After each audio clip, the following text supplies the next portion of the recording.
지난달 정부가 기초생활보장제도를 대폭 손질하겠다고 밝힌 가운데 일각에서 우려 섞인 반응이 나오고 있습니다. 시민단체들은 개편안이 시행되면 생계급여 및 주거급여 대상자가 감소될 것이라며 이를 막기 위해 부양의무자 기준이 전면 폐지돼야 한다고 맞서고 있습니다. 스위스의 마르셀 훅 선수가 신기록을 경신하며 올해 서울국제 휠체어 마라톤 대회 우승을 차지했습니다. 잠실 종합운동장 일대에서 열린 올해의 경기에는 장애인과 비장애인, 자원봉사자 등 2천여 명이 참가해 성황을 이뤘습니다.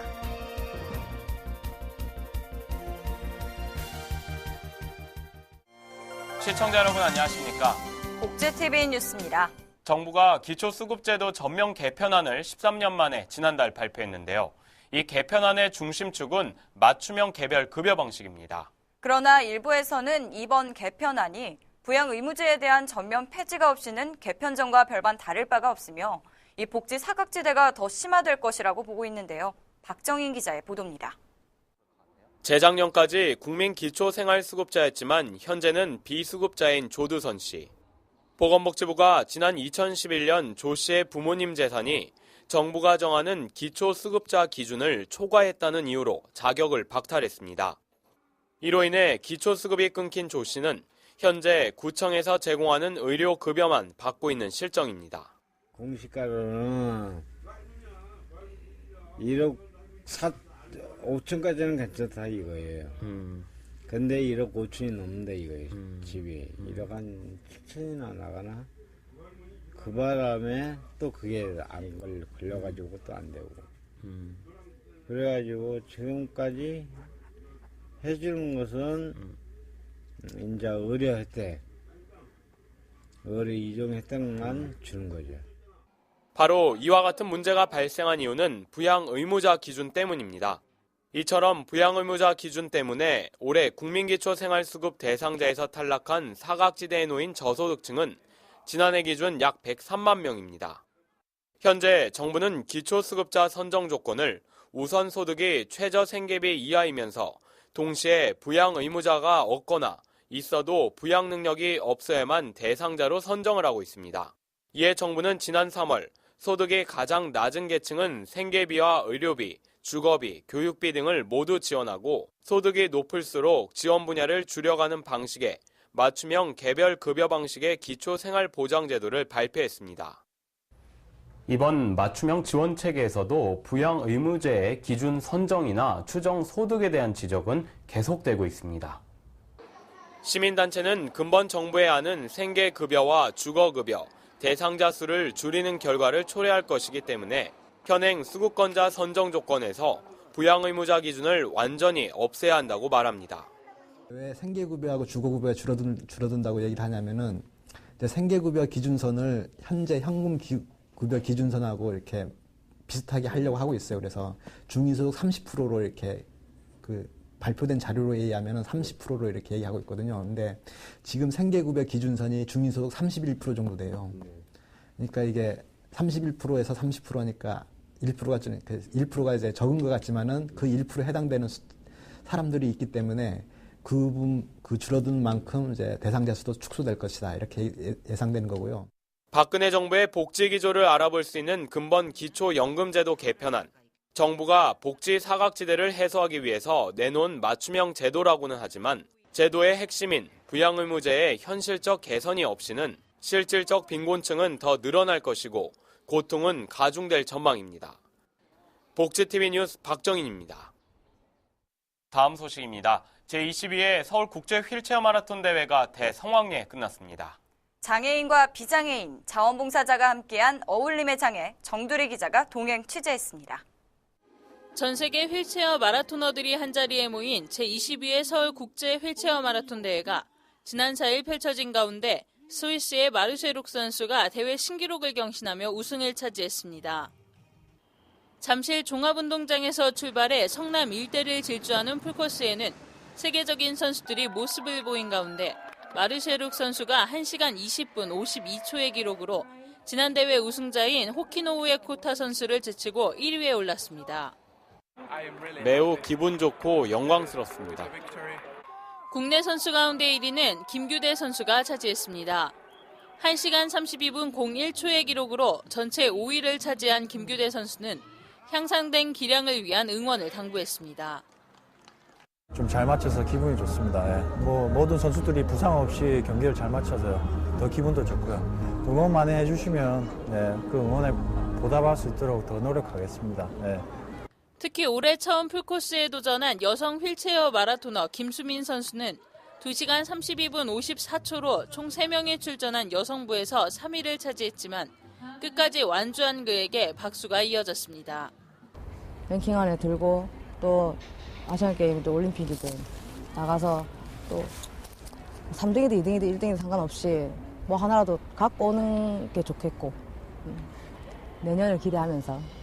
한편 대회는 아마추어 선수들을 위한 경기가 펼쳐져 장애인과 비장애인, 자원봉사자들까지 함께하는 축제로 자리 잡아가고 있습니다. 복지TV 뉴스 정두리입니다. 시각장애인도 부당한 행정처분을 받았을 때 손쉽게 정부에 민원을 제기할 수 있게 됩니다. 국민권익위원회는 시각장애인협회와 고충민원 점자서비스 협조체계 구축을 위한 업무 협약을 체결하고 시각장애인을 대상으로 고충민원의 점자 접수와 통보 서비스를 시작할 예정이라고 밝혔습니다.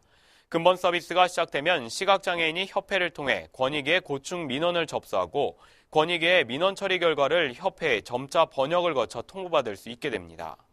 특히 권익위는 점자를 모르거나 시력이 남아있는 시각장애인을 위한 맞춤형 고충민원 서비스도 병행할 것이라고 말했습니다. 필수 예방접종 지원 범위가 넓어지면서 부모들의 만족도가 많이 늘어난 것으로 나타났습니다. 질병관리본부가 2012년 태어난 아이의 부모 1,700명을 대상으로 벌인 필수 예방접종 지원 사업 만족도 조사 결과 응답자의 절반 이상인 56.9%가 필수 예방접종 지원 사업에 만족감을 표시했습니다. 이는 2010년과 같은 질문에 만족한다고 답한 비율 22.5%의 2배 이상 늘어난 것입니다. 한편 필수 예방접종 지원 사업은 정부가 감염병 퇴치를 위해 어린이의 예방접종 비용을 일부 지원해주는 사업입니다. 앞으로 아동학대 사실이 적발돼 자격을 잃은 어린이집 원장과 교사는 10년간 다시 이 분야에 발을 붙이지 못하고 어린이집은 아예 문을 닫아야 할 것으로 보입니다. 보건복지부는 최근 어린이집 아동학대 사건이 잇따르자 이 같은 내용을 포함한 대책을 발표하고 향후 어린이집 원장과 교직원이 아동학대로 자격 취소되면 길게는 10년 동안 재개원이나 재취업을 제한하고 해당 어린이집의 시설 폐쇄 조치까지 취할 수 있도록 영유아 보육법을 개정할 방침이라고 밝혔습니다. 한편 복지부는 보육교직원의 인성교육 체계와 처우, 근로 여건도 손질해 보육교직원이 스트레스나 분노를 관리하고 상담받을 수 있도록 올해 하반기 중 별도 프로그램을 개발 운영에 들어가며 중장기적으로는 보육교직원 양성체계를 개편해 자격 기준을 높일 계획이라고 말했습니다. 정영진의 이슈 플러스 시간입니다. 지난 한 주에도 다양한 사회복지계 소식들이 있었는데요. 오늘도 위키프레스 정영진 편집장 모시고 다양한 사회복지계 소식 들어보겠습니다. 안녕하십니까? 네, 안녕하세요. 네, 지난주에도 이 어린이집 아동학대 사건으로 아주 큰 일이 있었는데 이게 어떠한 일입니까? 글쎄요, 이 부산과 인천 어린이집에서 이 아동학대 사건이 계속해서 지금 보고가 되고 있습니다.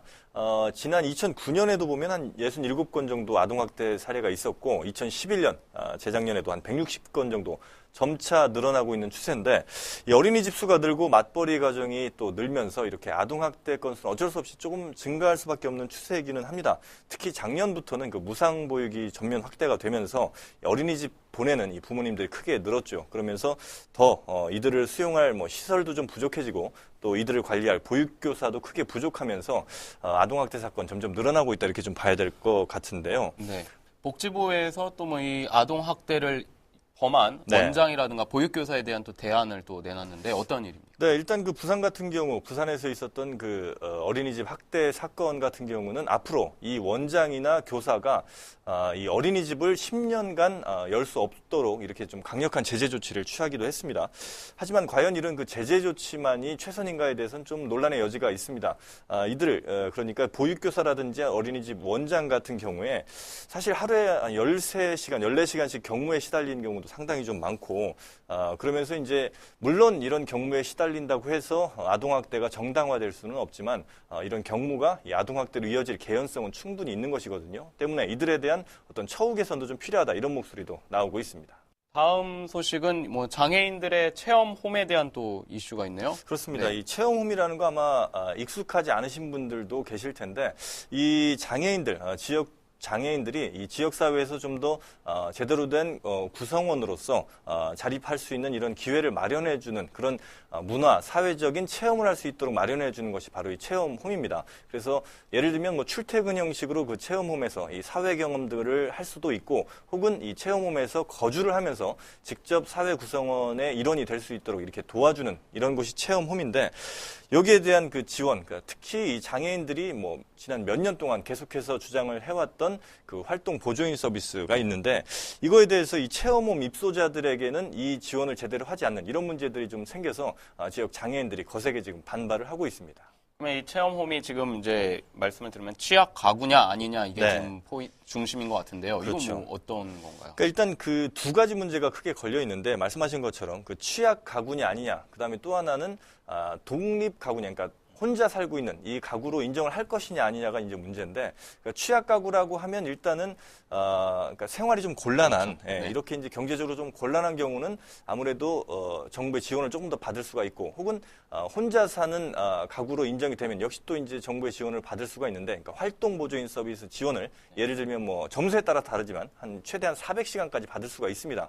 400시간 정도라고 하면 하루에 한 12~13시간 정도가 되는 거니까 꽤 많은 시간을 활동 보조인 서비스를 받을 수 있는 건데 이 체험홈에 들어갔을 때는 예를 들면 뭐 불과 하루에 3~4시간 정도 이 정도밖에 인정을 안 해주는 이런 좀 특히 이제 대구 지역에서 이런 일이 발생을 했는데 그래서 해당 지역 장애인 단체 그리고 해당 지역 뭐 복지부와의 좀 갈등이 좀 심해지고 있습니다. 네, 복지 시대를 외치는 지금 이런 땜질식의 복지 정책 더 이상 정말 안 될 것 같습니다. 다음 주에도 다양한 사회복지계 소식 전해주시기 바랍니다. 고맙습니다. 네, 감사합니다.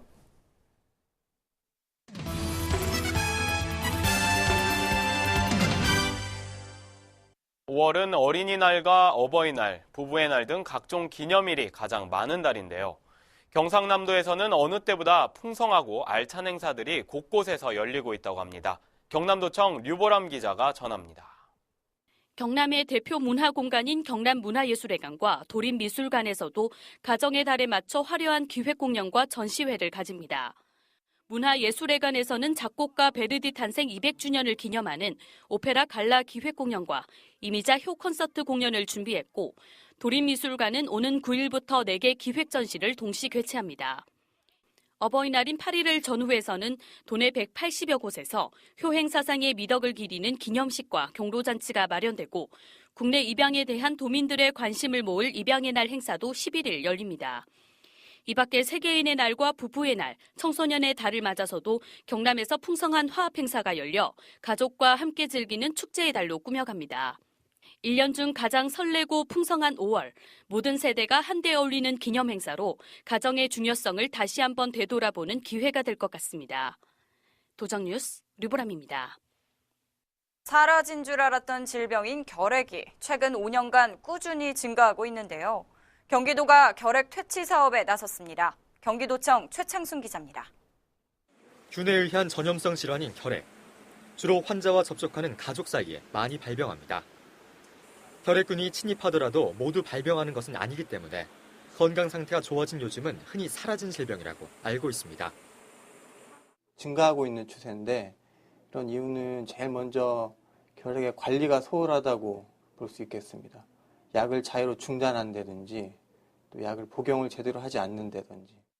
경기도의 결핵 발생률은 2007년 5,400여 명 이후 2010년엔 6천여 명, 급기야 2011년엔 7천여 명을 넘었습니다. 최근 몇 년간 결핵 발생률이 증가한 이유는 무엇보다 결핵의 위험성에 대한 인식이 부족했기 때문입니다. 도는 결핵 퇴치 기동반인 GTB를 운영해 2017년까지 결핵 발생률과 사망률을 20% 감소시키겠다고 밝혔습니다. GTB는 14명으로 구성돼 도내 결핵 다발생 지역과 외국인 및 다문화 가정 밀집 지역, 북한 이탈 주민 국내 적응 시설을 중점적으로 관리하게 됩니다. 결핵은 개인의 질병이기도 하지만 집단 사회의 질병으로 체계적으로 관리하지 않으면 퇴치가 어려운 질병입니다. 그래서 경기도에서는 종합계획을 발표하였고 그걸 잘 이행해 나가서 결핵 발생을 20%, 30% 줄여서 이런 노력을 통해 OECD 34개국 중 결핵 발생률 1위라는 오명을 씻을 수 있을 것으로 기대를 모으고 있습니다. 경기 GTB 최창순입니다. 강원도는 아동 인권 향상과 건전한 육성을 위해 아동학대 예방 안전교육과 서비스 지원을 강화합니다. 먼저 아동 건전 육성을 위해 올해 제1회 추가 경정 예산에 249억 원을 증액해 총 2,271억 원을 지원합니다. 신규 사업으로는 소년소녀 가장, 시설보호 아동 등에게 이달부터 매월 25만 원의 생활안정금을 지원하고 어린이집 보육 교직원들의 처우 개선을 위해 영아반 담임교사 특별수당을 지원합니다. 또 도내 어린이집 보육 교직원 1,800명을 대상으로 아동 안전 및 학대 예방 교육을 실시합니다. 이동이 불편한 장애인들에게 희망을 나누고 행복을 충전시키는 시간을 선물하고자 전남 순천 조례종합사회복지관이 제10회 장애인 등반대회를 열었습니다. 지난 4일 열린 이번 행사는 장애인과 비장애인 200여 명이 참여했으며 자원봉사자와 후원자가 함께 동행하는 방식으로 진행됐습니다. 행사 관계자는 장애인들에게 자연과 함께할 수 있는 기회를 제공하고 재활 의지를 고취시키는 시간이 됐길 바란다고 전했습니다. 전남 여수에서 제47회 여수 거북선 축제가 열렸습니다. 삼도수군 통제영의 두드림이란 주제로 여수 시민과 함께하는 축제의 장이 됐습니다. 거북선 축제는 이순신 장군이 구국의 영남을 구하기 위해 첫 출정을 했던 1592년 5월 4일을 기념해 매년 5월 4일 전후로 40여 년 동안 이어져 오고 있습니다.